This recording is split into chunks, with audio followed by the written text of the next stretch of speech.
2025 was a year of ups and downs, from marathon finish line highs to physio room injury lows, where I dared to dream, and some of those dreams became reality, whereas others are now no more than just a distant memory. 6 months of PBs, 6 months of promise, followed by 6 months of injury and stagnation. If it were easy though, everyone would do it. And so I continue to dare to dream. You're too old, you're too slow, you're too weak, you're too frail, they say. Can't stop, won't stop. Because bravery breeds resilience. Sure, 2025 took a bit of a nosedive, but the wind is catching these wings and we're sailing to new heights in 2026. Welcome to RinFit.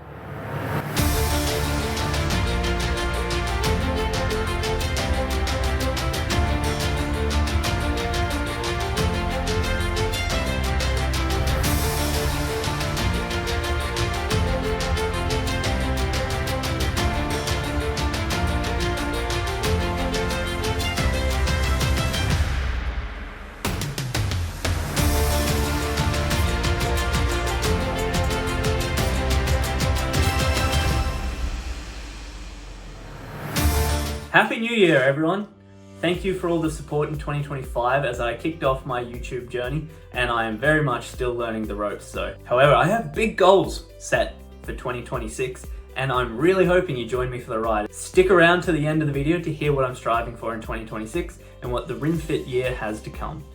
In the meantime though, we're going to hit a RinFit recap for 2025. And before I get into it, I'm in the market for a new shoe rotation, including my easy and long runs, my tempo runs, and my interval sessions. So if you have some good suggestions for me, leave them down in the comments so I can see what's going on. In 2025, I recorded 199 different running activities on Strava, which totaled, I think, just over 1,800 kilometers for the year. And you can see very clearly from this data that we took quite the nosedive after July as the injuries set in and our running load decreased dramatically. But before the injuries set in, there are some highlights from 2025 that I would love to talk to you about.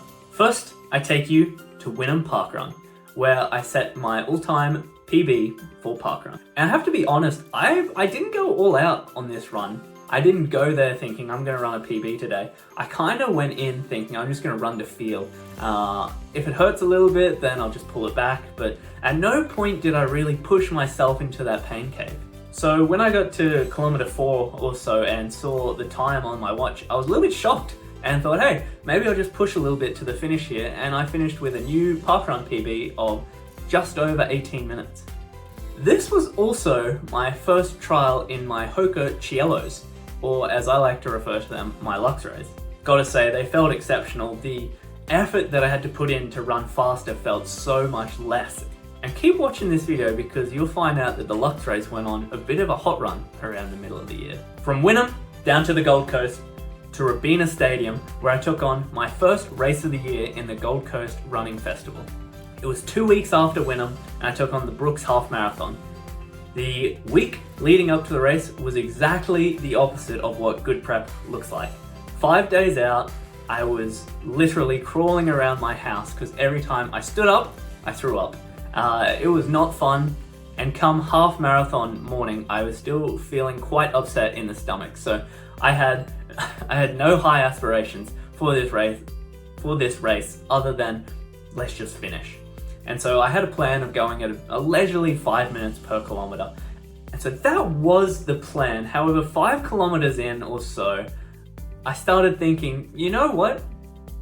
Maybe I push for a sub 1 hour 30. And if I start feeling really sick, I just throw up on the side of the road and I keep running.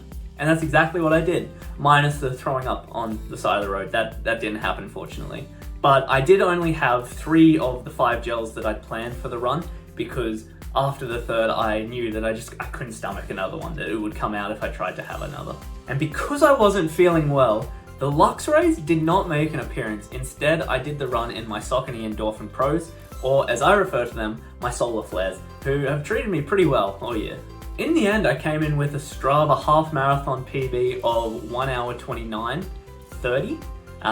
However, the actual race time had me at just 12 seconds over 1.5 hours, which was a bit sad. I thought I'd timed my run really well, and I just kind of paced myself and pulled back a little bit from like what I could have got to. And I didn't realize until I got into the stadium that I had an extra 200 or so meters to go. So I didn't quite hit what I was aiming for, but I was still pretty happy with it. From the Gold Coast to the Sunshine Coast, my next race was the Runaway Noosa Half Marathon. This came at the end of May. By this time I was feeling much better, so yes, the Lux Rays were on the feet and I was ready to go. My goal for this run was 1 hour 25. Up and down the length of that Noosa River I ran, and I felt really good. This is probably the best I felt in any race all year. At no point did I feel like I was gonna redline. Even coming into the last half of the race, I thought I was going great. In fact, I even hit a 10-kilometer PB in the last 10 kilometers of this race, where I just fell under 39 minutes for my 10K PB, which was a huge win. And my final 5 kilometers of it were almost 19 flat. So that shows you that I was feeling pretty good going into this. In fact, I don't even think my heart rate hit 180 until the last kilometer or something. And so I went from the Gold Coast Running Festival PB to a new half marathon PB time on Strava of exactly 1 hour 24 minutes. However, again, I got caught out from a bit of extra distance, which I probably did weaving through the field, and finished with a race time of just over 1 hour 25. Again, I still counted this as goal achieved. And now just 1 month away from the Gold Coast Marathon, where my goal was sub 3 hours. That is the big goal that I'd set for myself at the start of the year. And so here we were, counting down the days, and my runner training plan had me do a 5-mile time trial. Again, slipped into the Lux Race because I was feeling fast in them. And I just went for a local run around Narangba, where I live, just around the streets and some of the paths, did a lap of the lake. I didn't go into it with the best prep. I didn't really fuel myself well. I didn't sleep the best the night before. I also did it right in the middle of the day, and although it was only like 20 degrees or something, that still takes a bit of a toll on you. And so I started with a 1K warm-up or something like that, did a short walk, and then I got into what was supposed to be a 5-mile time trial. However, I definitely failed because I fell 3 kilometers short, and I ended up just doing a 5K time trial. I got to about 2K, and I thought, I am going way too fast right now. And then at 4K, I made the conscious decision that I was only going to do a 5K. And so for that last kilometer, I really pushed myself. And then I came in with a final 5K PB of 17:57, and I cracked that 18 minute for the first time. I will say that I collapsed in a heap at the end of this run, just basically out the front of someone's house. A little embarrassing, but I was done. And with this effort, I was certain that 3 hours was on the cards for me at the Gold Coast Marathon, which is what came next. And so from Narangba to the Gold Coast, we were ready to go. Surfer's paradise, marathon time. Would it be a running paradise for me? Or would the waves and the shoreline torture me with missed PBs and dreams gone to the wayside? I slipped my Lux Rays on. Of course, I told you they were in a hot run. And I unfortunately only got to the event 5 minutes before it kicked off, so I didn't really have a proper warm-up or stretch. However, I treated the first 2 kilometers as sort of a warm-up run. And in the end, it was my day. I came in with an official race time of 2 hours 59, 20 odd seconds, and my Strava time for this one, as I crossed the marathon distance, was something like 2 hours 56. But I had learned from the Noosa Half and the Gold Coast Running Festival that I needed to leave myself a buffer. And that's what I did in this one. And because I showed up late, I had to do so much weaving through the field. The first 10 kilometers, I was going almost side to side trying to get through people. So that definitely added distance onto my run. And I saw that in the results, that 3-minute gap between my Strava marathon distance time and my official race time. Still came in at my goal time of sub 3 hours, so I was pretty stoked with myself. And those Lux Rays, what a year they were having. Again, I felt excellent in this run. My heart rate hovered around that high 160s, low 170s, basically the whole run. And I know if I'm not hitting 180 that I can keep going at that pace and not get too fatigued. That it's not really until I hit that 180 that I know that I'm gonna crash. So sitting in the low 170s was almost perfect for me. And I was on pace from, I think around the 10 kilometer mark. I was on pace for the rest of the race. Unfortunately, this is where 2025 took a turn for the worse, and injuries kicked in, the most significant of which, if you've been following the channel, is my hip labral tear, which is still causing me some grief. I still haven't done any all-out runs. I really haven't let myself stride out since doing these injuries back at the end of July that have flowed through till now. However, despite the injuries, I continued with my park runs, whether that was walking, whether that was very slow jogging, whether it was a jog run. I kept going with my park runs because I had a big goal of 50 park runs for the year, and we hit that on Christmas Day at North Lakes, and you can check out that video right here. The week before I hit my 50th parkrun for the year, I also hit my 100th ever parkrun at Redcliffe Parkrun, and you can check out that video right here. And I'm going to put up for you a map of all the parkruns that I did in 2025. You'll see it's basically all southeast Queensland.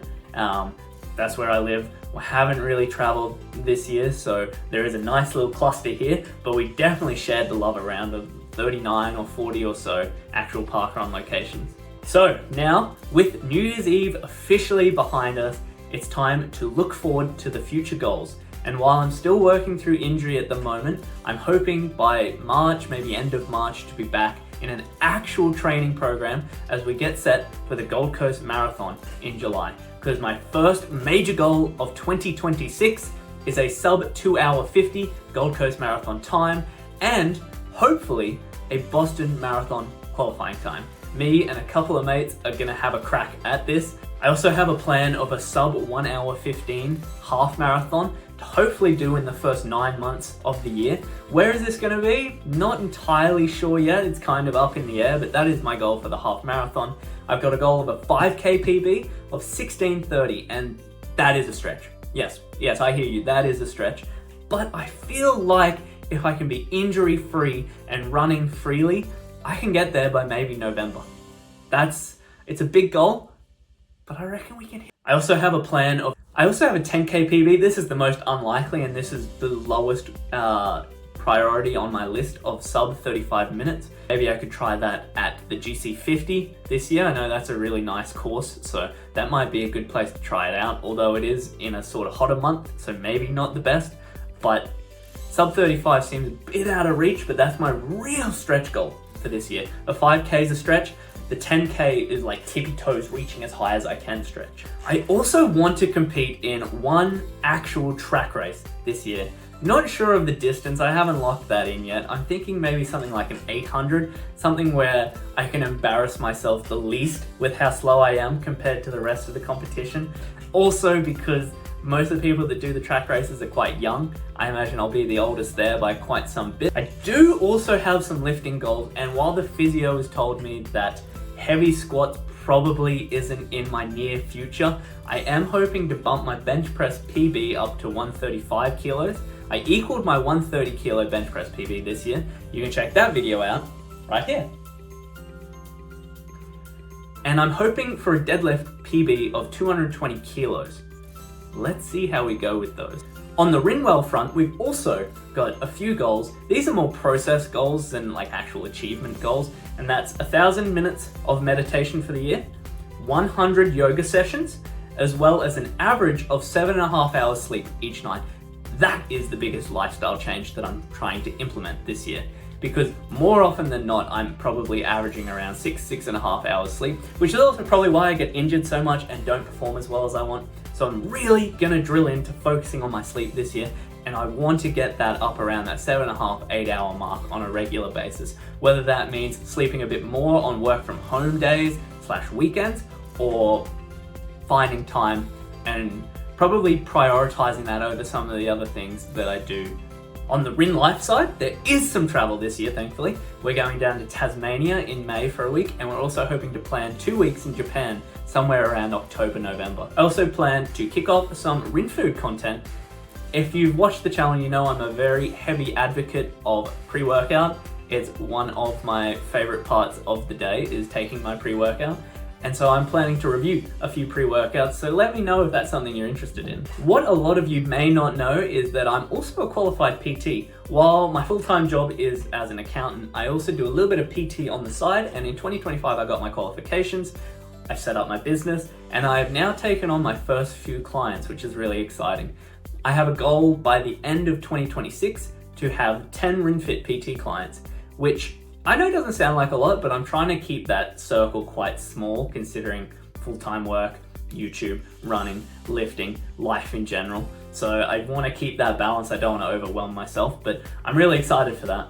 And if you are in the market for a strength training program, hit me up in the comments or send me an email at rinfitgym@outlook.com. I'm super excited to see what this new year brings, and I feel like there's an air of destiny around some of these goals. So stick around to see if we can stride or canter towards some of these goals in 2026. And I'd love to hear what your goals for 2026 are. And if you want to join me for the ride, hit subscribe, give me a like, it really helps.